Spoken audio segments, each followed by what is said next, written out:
2015 বিশ্বকাপ এরপর 2017 champions trophy ICC ইভেন্টে বাংলাদেশের সর্বোচ্চ সাফল্য এই দুই আসরেই, যেখানে আশীর্বাদ ছিল বৃষ্টির। এই দুই ইভেন্টেই অস্ট্রেলিয়ার বিপক্ষে 1 পয়েন্ট পেয়ে নকআউট পর্বে যায় দল। অ্যান্টিগায় দফায় দফায় বৃষ্টি আসলেও এবার আর ভাগ্য পক্ষে পেল না বাংলাদেশ। এক পেশে ম্যাচে বৃষ্টি আইনে জয় তুলে নিজেদের শক্তির জানান দিল মাইটি অস্ট্রেলিয়া। দেশ বদলায়, ভেন্যু বদলায়, শুধু বদলায় না বাংলাদেশের ওপেনিংয়ের চিত্র।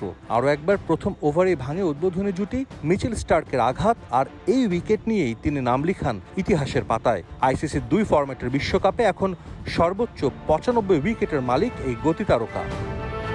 প্রথম ওভারে উইকেট হারিয়ে সাবধানী বাংলাদেশ। লিটন ধুঁকছিলেন শুরু থেকেই, নিজের 10ম বলে খোলেন রানের খাতা। অন্য প্রান্তে অধিনায়ক শান্ত রান পেলেও খেলতে পারেননি টি-20 মেজাজে। ব্যাটিং সহায়ক উইকেটেও ধুঁকতে থাকে ব্যাটসম্যানরা। 10 ওভারে স্কোরবোর্ডে মাত্র 67 রান, লিটন 25 বলে করেন মাত্র 16। শান্ত থামেন 41 রানে। সাকিব মাহমুদুল্লাহরা এদিন খোলস ছেড়ে বের হতে পারেননি, যা রান করার একাই করেছেন তাওহিদ হৃদয়। ভিভিয়ান রিচার্ড স্টেডিয়ামে বাংলাদেশের একমাত্র ব্যাটসম্যান হিসেবে খেলেছেন আগ্রাসীভাবে। 2টি করে 4 ছক্কায় করেন 40 রান। শেষ দিকে প্যাট কামিন্সের হ্যাট্রিকে শেষ পর্যন্ত বাংলাদেশ স্কোরবোর্ডে তোলে মাত্র 140। অ্যান্টিগার উইকেটে যে রান ডিফেন্ড করতে হলে বোলারদের করতে হতো অলৌকিক কিছু। নিজের প্রথম ওভারেই তানজিম সাকিব ব্রেক থ্রুর সুযোগ এনে দিলেও ওয়ার্নারের সেই ক্যাচ ধরতে পারেননি তাওহিদ হৃদয়। বিশ্বকাপের আগের 4 ম্যাচে প্রতিপক্ষকে নাকানি চুবানি খাওয়ানো বাংলাদেশের পেসারদের এদিন সাধারণ মানে নামিয়ে আনেন 2 অজি ওপেনার ট্র্যাভিস হেড ও ডেভিড ওয়ার্নার।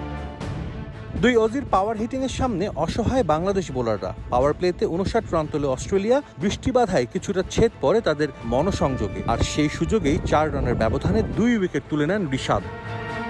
যদিও সেটা খুব একটা কাজে দেয়নি। একবার জীবন পাওয়া ওয়ার্নার তুলে নেন 50। মাঠে নেমেই 4 ছক্কার ঝড় তোলেন গ্লেন ম্যাক্সওয়েল। বৃষ্টিতে সে ঝড় থামলেও বাংলাদেশ এড়াতে পারেনি হার। বৃষ্টি আইনে জয় দিয়ে সুপার 8 শুরু করে অস্ট্রেলিয়া। ভালো উইকেটও বাংলাদেশের ব্যাটিং ব্যর্থতার করুণ চিত্র ফুটে উঠল আরও একবার। দিন শেষে আক্ষেপ হয়ে থাকলো সেই 25-30 রানের। বিশ্বকাপের বাকি 2 ম্যাচে ইতিবাচক ফলাফলের ঔষধ একটাই, রান পেতে হবে টপ অর্ডারকে।